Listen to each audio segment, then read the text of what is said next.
September 15th meeting of the Salina City Commission to order. Would the clerk please call the roll? Mayor Vanier. Here. Commissioner Jelka. Here. Commissioner Larson. Here. Commissioner Peck. Here. Commissioner Purney. Here.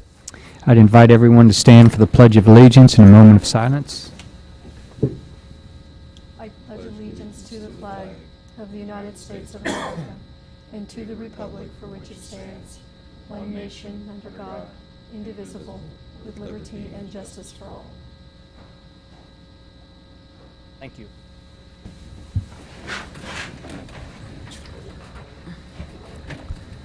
Now we'll have the Citizens Forum, a time for citizens to come before the Commission to discuss anything that is not on the official agenda. Is there anyone here from the public that would like to comment? If not, we'll go on to awards and proclamations. Item 4.1, the week of September 17th through the 23rd, 2008, as Constitution Week in the City of Salina. Sharon Faust, Constitution Week Chair, will read the proclamation. I'm Sharon Faust from the Daughters of the American Revolution, and I'm the Constitution Week Chairman of the Meriwether chapter here in Salina. Whereas the Constitution of the United States of America is the guardian of our liberties and embodies the principles of limited government in a republic dedicated to rule by law. And whereas September 17, 2008 marks the 221st anniversary of the framing of the Constitution of the United States of America by the 1787 Constitutional Convention. And whereas it is fitting and proper to accord official recognition to this magnificent document and its memorable anniversary, and to the patriotic celebrations which will commemorate it. And whereas Public Law 915 guarantees the issuing of a proclamation each year by the President of this great country, designating September 17th through 23rd as Constitution Week. Now, therefore, I, John K. Vanier, the second as mayor of the City of Salina, do hereby proclaim the week of September 17th through 23rd as Constitution Week, and ask our citizens to reaffirm the ideals of the framers of the Constitution by vigilantly protecting the freedoms guaranteed to us through this guardian of our liberties. In witness thereof, I have hereunto set my hand and caused the seal of the City of Salina to be affixed on this 17th day of September in the year of our Lord, 2007. Signed by you. Are there any special activities for the week? Well, once again, we do this every year at 4 p.m. on Constitution Day, September 17th. We always have invite all the churches in downtown Salina here to ring the bells, because on that day in 1787, at 4 p.m. in Philadelphia, the bells rang to tell the citizens that the convention had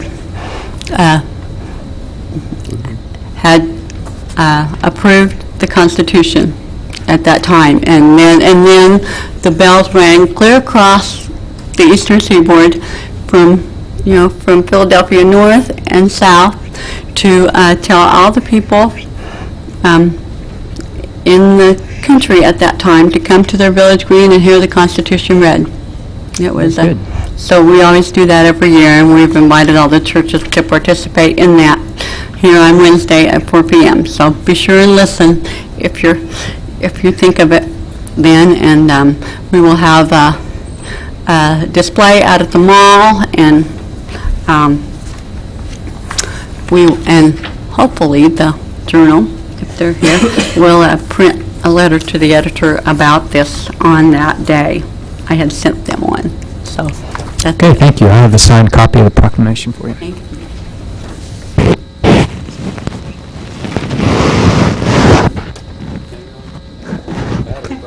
Oh no. Electronic strikes again. I broke it again.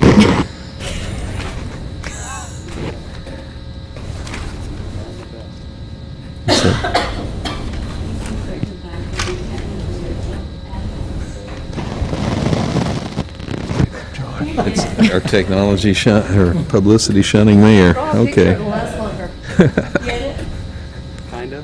Kind of. There you go. That's my best side. It doesn't have to be. Thank you. Thank you. Thank you. Item 4.2, the day of September 27, 2008, as celebrates Salina's 150th birthday in the city of Salina. Susan Hawksworth, Smoky Hill Museum Director, will read the proclamation.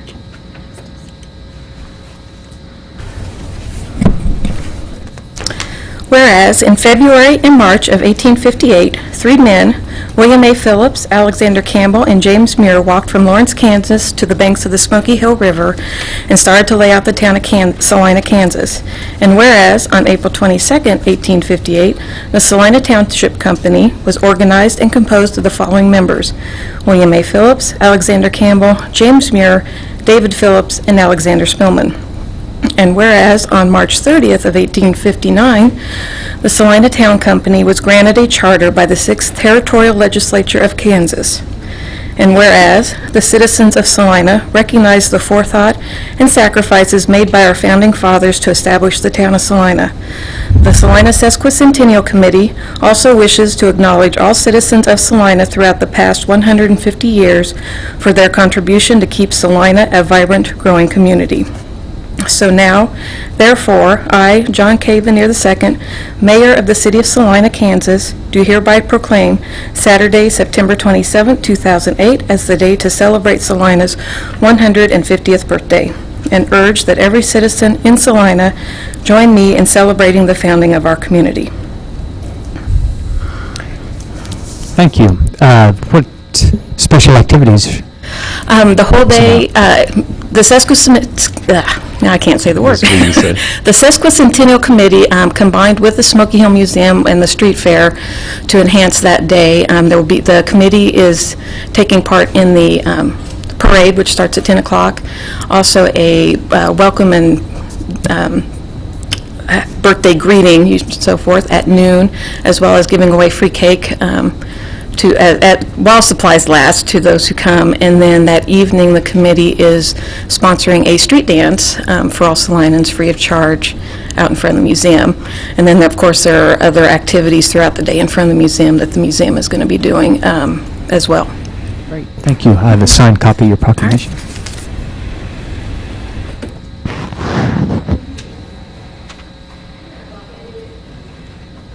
What, no picture? Item 4.3, Resolution Number 086548, expressing gratitude and appreciation to David A. Schoenig for his employment with the City of Salina from August 1st, 1988 to September 17, 2008. And I understand Mr. Schoenig is not here today, so I would entertain action from the Commission. Mayor, I move that we approve Resolution 08-6548, expressing gratitude and appreciation to David Schoenig for his employment with the City of Salina from August 1, 1988 to September 17 of 2008. Second. It's been moved and seconded to approve Resolution 086548. All those in favor signify by saying aye. Aye. Opposed, same sign. Motion passes. We have no public hearings or items scheduled for a certain time, so we'll go into the consent agenda. Item 6.1, approve the minutes of September 8, 2008. Item 6.2, authorize the purchase of a shelter house for the Magnolia Soccer Complex from Athco in the amount of $24,920. Item 6.3, authorize the purchase of water distribution system modeling software and annual maintenance from Bentley Systems Incorporated in the amount of $15,596.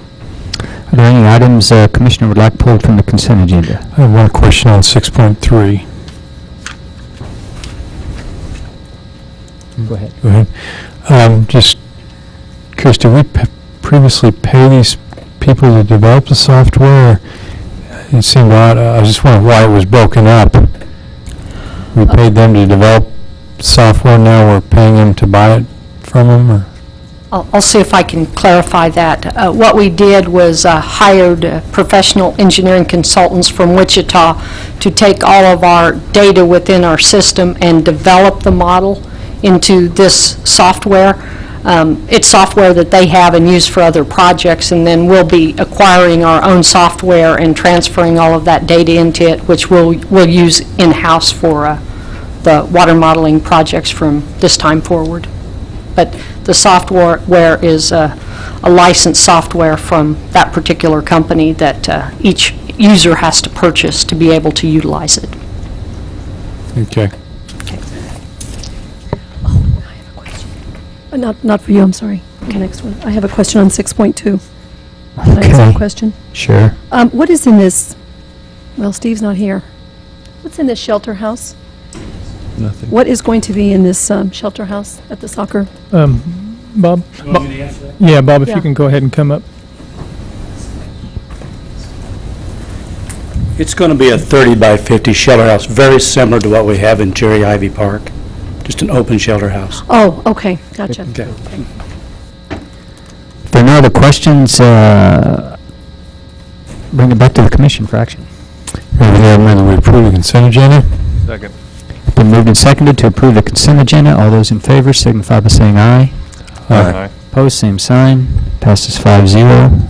On to development business. Item 7.1, application number Z08-8, requesting an amendment to section 42-523 of the Salina Code to increase the allowable sign area in the I-1 district. Sub-item 7.1A, first reading ordinance number 08-10467. Mr. Andrew. Thank you, Mayor and Commissioners. This is an application for a text amendment to our I-1 district, which is our industrial park district. It's our most restrictive industrial district, and most of the I-1 zoning you'll find in the community is located on Centennial Road on the east side across from the K-State Salina campus, and that is primarily to make sure that the development that occurs on the east side is compatible with the future development of that campus. But we've recently had occasion where we've had to turn down two what staff thinks are reasonable sign requests and require variances instead to have a reasonable amount of signage. So we discussed that with the applicants, and we said if this is going to keep happening, then it would be better for the Planning Commission to sponsor a text change. And so what's before you today is a recommendation to basically double the amount of signage allowed in I-1 district. But if you look at the accompanying chart there, it's I-1 is really by far the most restrictive on signage of even compared to commercial districts. So our recommendation is, rather than to have repeated variances, to modify the ordinance and make the allowance larger. And I think that will cut down on the number of cases where individual owners or businesses would have to apply for variance.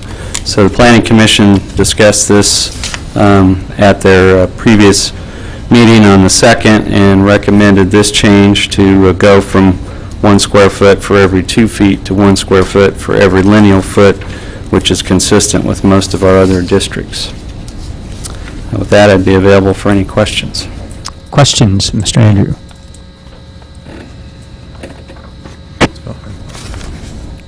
Any public comment? Bring it back to the commission for action.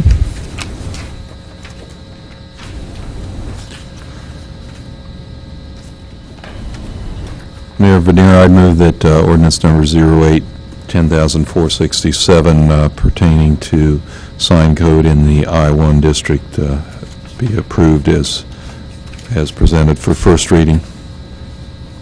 Second. It's been moved and seconded to approve ordinance 08-10467 on first reading. All those in favor signify by saying aye. Aye. Aye. Opposed, same sign. Motion passes 5-0. Administration. Item 8.1, second reading ordinance number 08-10466, amending Chapter 8, Article 3, Division 3, Section 8-185, 8-186, 8-187, and 8-188 of the Salina Code pertaining to skilled trade licenses and examinations. This ordinance was passed on September 8th, 2008 on first reading, and since then no comments have been received. Are there any public comments at this time? If not, bring it back to the commission for action.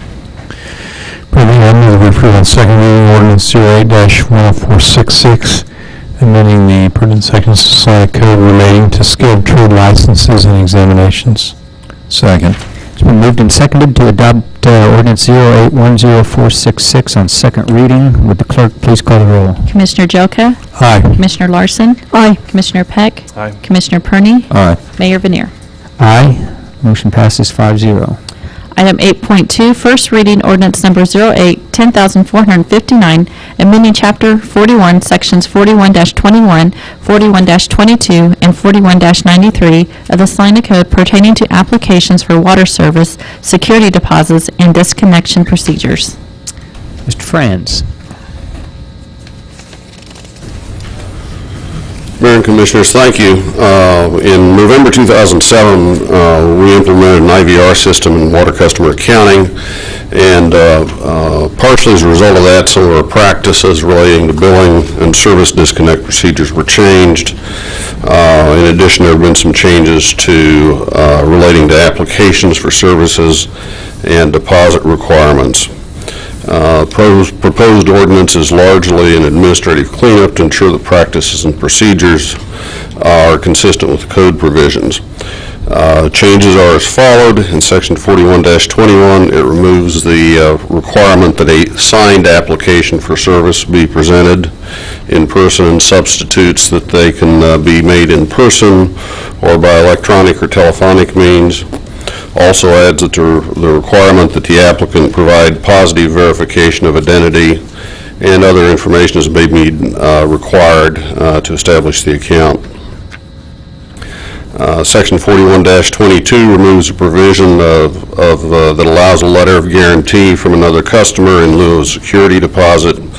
It still provides for a bank letter of credit or a letter of reference from another utility would be permitted substitutes for a security deposit.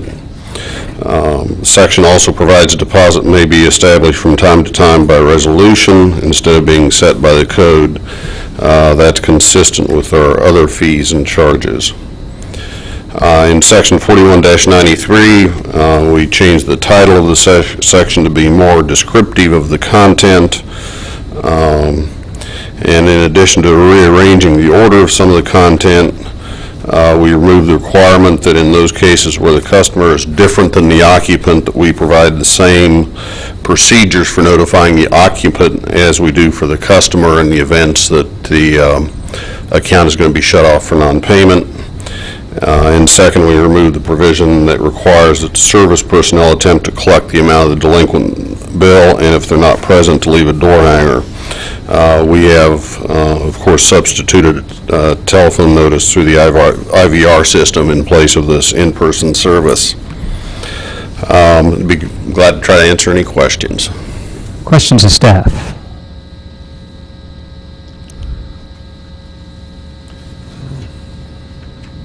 Public comment. Thank you, Rod. Bring it back to the commission for action. Mayor, I move that we approve on first reading ordinance number 08-10459. Second. It's been moved and seconded to approve on first reading ordinance number 08-10459, amending Chapter 41 of our local ordinances for the water department. All those in favor signify by saying aye. Aye. Aye. Opposed, same sign. Motion passes 5-0. Item 8.3, resolution number 086557, setting forth advisability and authorizing improvements in the Bird Camp subdivision. Mr. Stack. Thank you, Mayor Vanir. This petition was submitted last Wednesday by Scott Burkamp, president of Burkamp Incorporated, and basically the case number 3, meaning he is owner of over 50%, over more than half of the area to be assessed. Costs are estimated to be $294,000 approximately, and the tentative bid date is scheduled for October 14th, 2008. We had some storm sewer drainage challenges on this job, and those have since been resolved to staff's satisfaction, and we ask for your approval for this petition resolution. Questions of staff?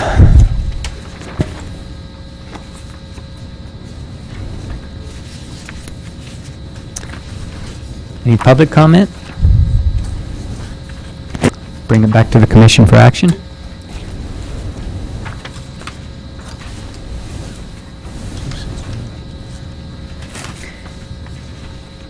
Mayor, I'd move we adopt resolution number 08-6557. Second.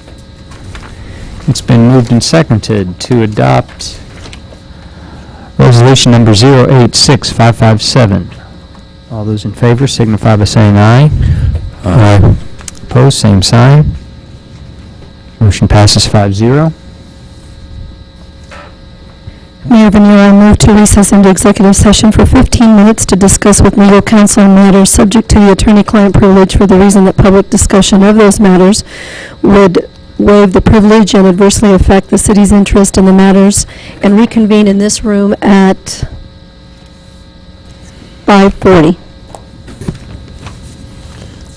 Second. It's been moved and seconded to recess into executive session and reconvene at 5:40.